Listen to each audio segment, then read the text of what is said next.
Shalom. Kami mahasiswa Institut Agama Kristen Negeri Kupang, Prodi Pendidikan Agama Kristen, kelas C, semester 1. Pada video kali ini kami akan membahas ulang materi sejarah Pak yang telah kami pelajari pada pertemuan sebelumnya.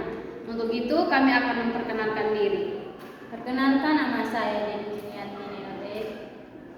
Dan nama saya Rende Jesus. Nama saya Resmi Ramuko Bajuru.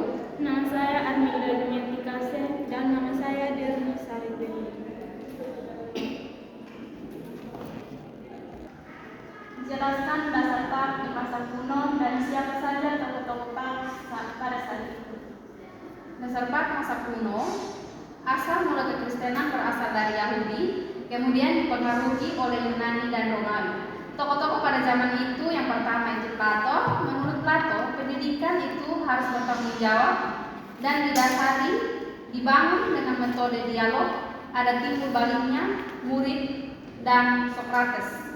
Kemudian tokoh yang kedua itu Aristoteles. Pendidikan itu membawa kebahagiaan. Untuk mencapai kebahagiaan adalah dengan cara mengeluarkan semua potensi atau kemampuan yang ada dalam diri. Dan tokoh yang ketiga itu Quintilianus. Cara mendidik anak harus bersifat praktis dan Romawi. Seorang guru atau pendidik harus memiliki kasih dan tanggung jawab, rela berkorban. Juga menurut Quintilianus,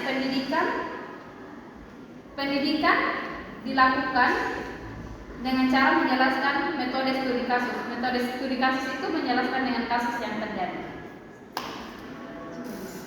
Jelaskan secara singkat apa yang Anda ketahui tentang metode pembelajaran IPA pada abad ke-17 dan 18. Baik, saya akan menjawab pertanyaan dari gambar ini. Metode mengajar harus didasarkan pada pencairan pelajaran. Yang kedua, sejauh mungkin pelajar diberi kesempatan untuk belajar dengan membuat sesuatu dan mengulanginya sampai sempurna. Yang ketiga, ada waktu yang cocok untuk mengajar dan mengajar bahan tertentu kepadanya.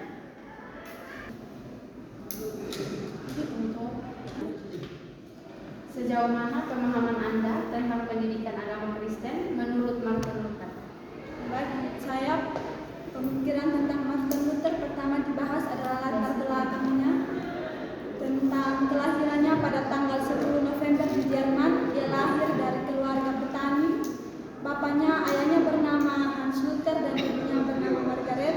Pandangannya terhadap pendidikan adalah bahwa firman itu harus dilandaskan pada ajaran-ajaran dan juga pandangan terhadap pendidikan bahwa Alkitab itu sebagai firman tertulis yang harus diajarkan kepada anak-anak sekolah menengah pertama dan sekolah menengah atas.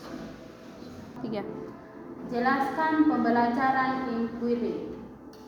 Pembelajaran inquiry adalah kegiatan pembelajaran yang memfasilitasi peserta didik untuk mengajukan pertanyaan, melakukan penyelidikan atau pencarian, eksperimen atau penelitian secara mandiri untuk mendapatkan pengetahuan yang mereka butuhkan. Dalam modul ini, peserta didik diarahkan agar dapat mencari tahu sendiri materi yang disajikan dalam pembelajaran dengan cara mengajukan pertanyaan dan investigasi mandiri. 3. Apakah sekolah yang dirancang oleh Friedrich Froebel? Sekolah yang dirancang oleh Friedrich Froebel adalah Garden of Children atau Kindergarten, artinya taman anak-anak, yang berarti kebun milik anak. Mempropagandakan sekolahnya ini di seluruh Jerman dan di luar Jerman. Sekian dari podcast kami. Terima kasih. Bye.